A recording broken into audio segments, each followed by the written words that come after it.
Yeah, they're ready. She wants to be milked. To produce milk, they have to have a baby. Yeah.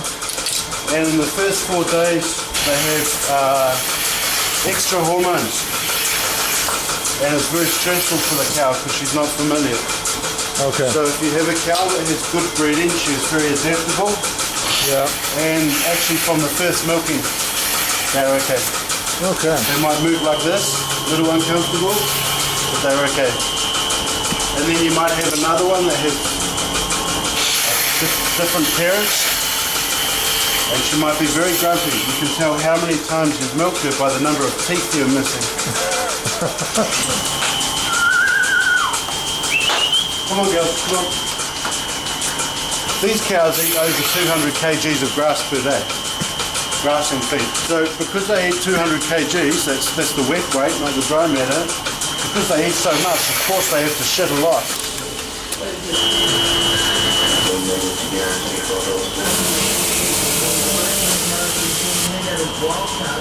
These cows are fed all at the same time. Some of these cows are dominant. They will eat more. Okay. And the less dominant cows, they'll get to eat less.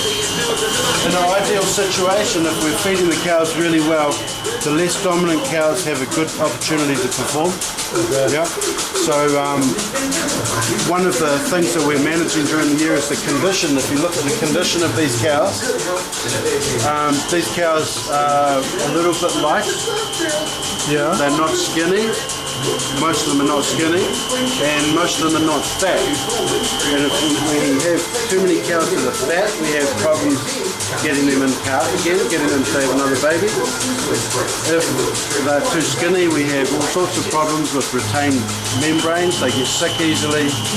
So the farmer has a really good reason for maintaining a good condition. 8 weeks from the 1st of August through to the end of September is the most common time. Okay. Now that's for most of New Zealand, but these girls, they have 2 calvings, so they calve autumn and spring. Twice a year? Yeah. So some of these girls just calved 2-3 weeks ago. Okay. And there'll be more calving soon. So some of these cows are coming up to what we call peak production. About 6 to 8 weeks after they calve, they come into peak production. And depending on how we feed them, they can hold their production. For a lot of cows in New Zealand, on all grass, they drop about 5% per month, their production.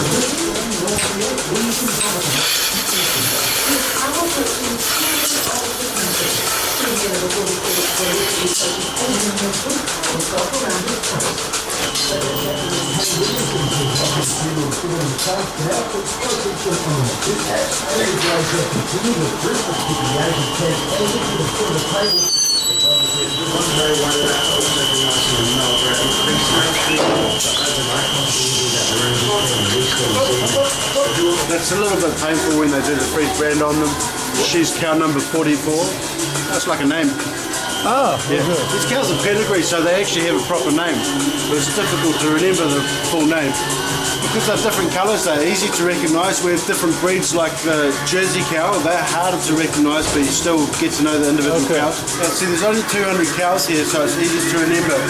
When you milk on the 2,000 cow farms, you often remember the cows that are difficult or have problems.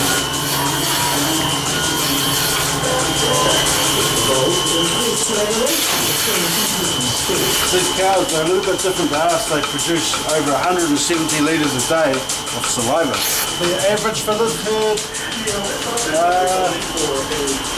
they're producing about 6,400 litres a day. There's just 200 cows, so 32 litres per cow average.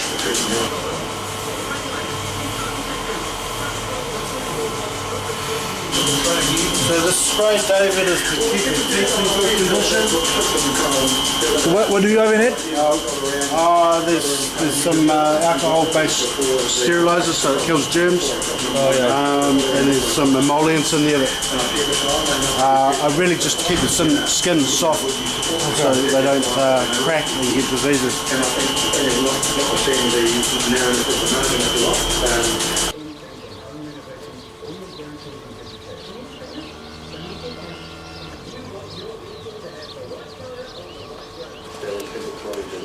she's born like this? No, I think she had there was an electric fence standing in the shed and she walked into it. Okay. But she's too good. She's doing really good, and she's got good genetics. So rather than kill her, the vet came in and because you'll see there's no eyelash. Yeah. So what they did is they cut the eyelash out actually and stitched the two pieces of skin together. Oh, yeah.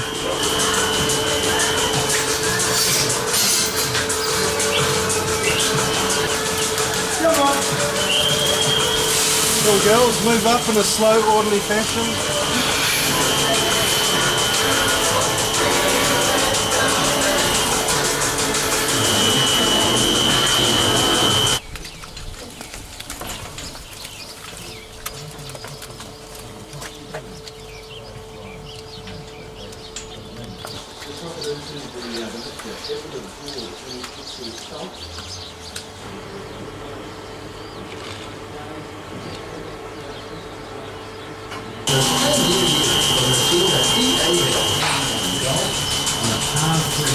Ah, okay. Yeah, you can do like this. It's the same. You can. So that's why our cows used to have longer teeth. Ah, Handling. This here? yeah. Okay.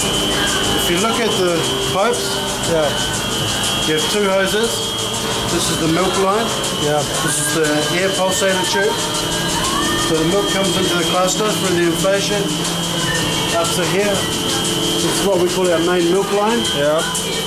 And this pulsation that supplies an air source to collapse the inflation and milk the cow. Okay. Okay, a little bit more complicated than that. So that flows into the milk receiver. The milk receiver gets air from the vacuum pump. That's in the room over there. Okay, yeah. Okay, it's quite noisy. From the bottom of the receiver can, you've got the milk lift pump. The milk lift pump, if you follow the line, pushes the milk through a filter and a cooler. Okay. The cooler has water going through it. After the cooler, it goes into the milk silo, the milk bag. That's a stable protein foam. No, the foam isn't used, and it's just to do with the composition of the milk. Yeah. Sometimes we get more foam if we let more air into the cups. Okay. These cows, you can see they're milking really fast. Yeah. Look at this girl, that is really fast milk let down. And because of the speed and the agitation and the milk bubbles going through it, you just get some natural foam form. Oh, okay. You know, if we feel like a coffee, we go to a cafeteria, right? Yeah. Yeah, this is for feeding calves, and they call it a cafeteria. So that'll feed, I think, it's got, I think, 50 teats on it, but it'll feed like 35 calves. Well, I'm going to put milk in there soon. Okay. And later on, the guy's going to come in here. He's going to put that on the tractor and take it out to feed the calves. Okay. Yeah. It's a good job.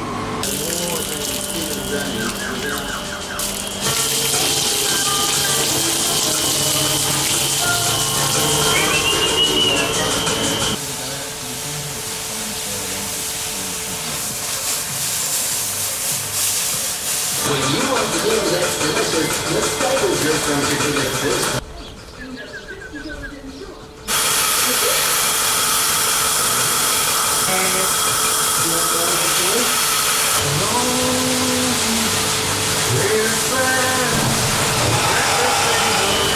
Number 3, this is the final principle. The longer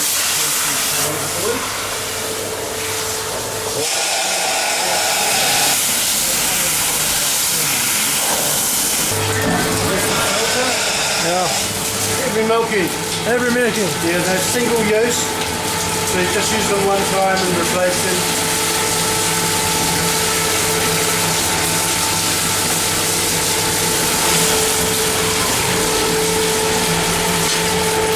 Careful with your camera, David, this can get a bit dodgy. How the cooler works is the milk goes through the filter into the cooler. And these plates are thin stainless steel, so the water is going in one direction, the milk is going in the opposite direction. Okay. So it works by heat exchange. Okay. The water goes in cold but comes out warm. The milk goes in warm, comes out cold. Okay. Yeah, around about 8 or 9 degrees. That's what we call a pre-cooler. So it brings the temperature down before it goes into the bulk silo. If we don't, because there's such a large volume of milk, Yeah. if we don't lower the temperature down before it goes in the silo, it takes a long time to cool down.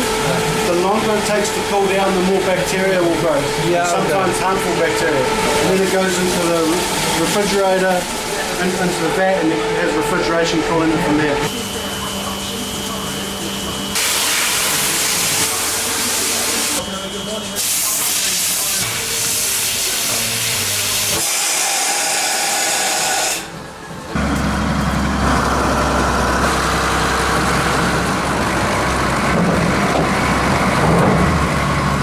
So this has got baleage, which is grass. They're getting about 7 kgs of grain. There's in this mixture 30 kgs for 200 cows of fat. Yeah.